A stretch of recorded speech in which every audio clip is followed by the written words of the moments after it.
Thanos had been lurking around the MCU for so long, we aren't sure what we're going to do without him out there floating in his giant chair and looming menacingly. But we're going to have to figure it out because Thanos was finally defeated during Avengers Endgame. Sure, it cost us some heroes, bent the rules of time and space, and tested the tensile strength of our bladders, but Thanos is finally gone. So let's look back on just how he went out. During Avengers Infinity War, saying there were many deaths was an understatement. In case you missed it, Thanos wiping out half of all life in the universe was a pretty major plot point. But there were some heroes Thanos destroyed personally, including Vision.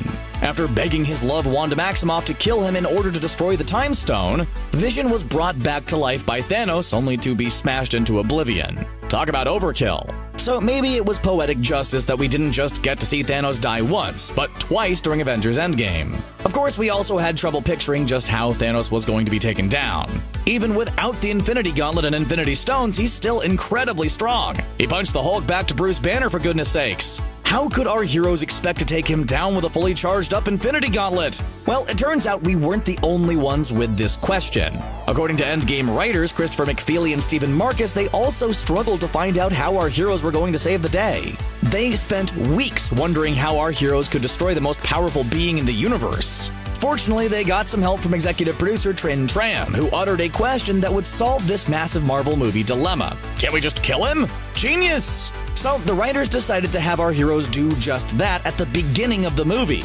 We learned that Thanos used the Infinity Stones to destroy the Infinity Stones in order to not tempt himself with using them again and to prevent anyone from undoing the decimation.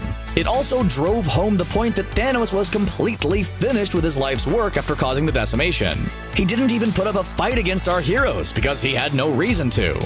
As much as we loved that Thor finally went for the head this time, watching Thanos' big ol' stupid purple dome fly off his neck just wasn't as satisfying as we thought it would be. And that's because the Mad Titan was right. He had won, and his death didn't change that. We're not gonna lie, things looked pretty grim for our heroes following Infinity War, and somehow destroying Thanos made them look even worse. It was a great move, which somehow managed to make us even feel more hopeless and depressed, so thanks for that. And also taught us that revenge doesn't solve anything. Well, we kind of learned that during the last movie when Thor didn't aim for the head, but we always appreciate a refresher. But as we all know, hope wasn't actually lost, it was just kinda missing for a few years. However, after a long and extremely badass battle, Thanos was ultimately defeated by none other than Tony Stark. He used the Infinity Stones to defeat all of his enemies and save the day, but at the expense of his own life. When Thanos claimed to be inevitable, Tony Stark countered with "I am Iron Man," a throwback to the 2008 Iron Man movie which kicked off the whole MCU.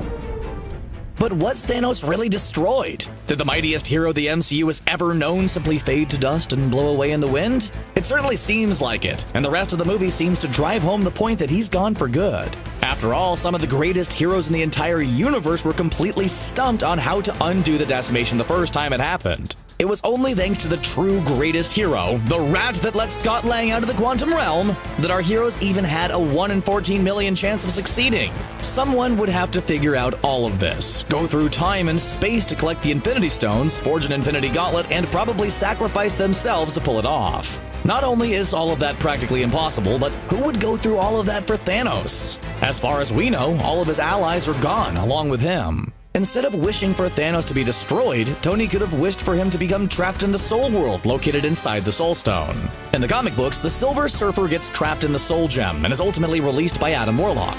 So there's a slim precedence for something like this happening before. There's also a character named Supergiant in the comic books, who's a loyal and extremely powerful member of Thanos' Black Order. She didn't make it into Infinity War, but her incredible psychic powers and ability to control others mean she could have a chance of bringing him back. But while the comic book version of Supergiant may be the best suited of the Black Order to complete this task, she doesn't even exist in the Marvel Cinematic Universe. So while you might mourn the loss of Thanos, or at least his role in the MCU, stay strong. Even though it seems massively unlikely that he'll ever return, we have no doubt Marvel Studios will give us a new, terrifying villain.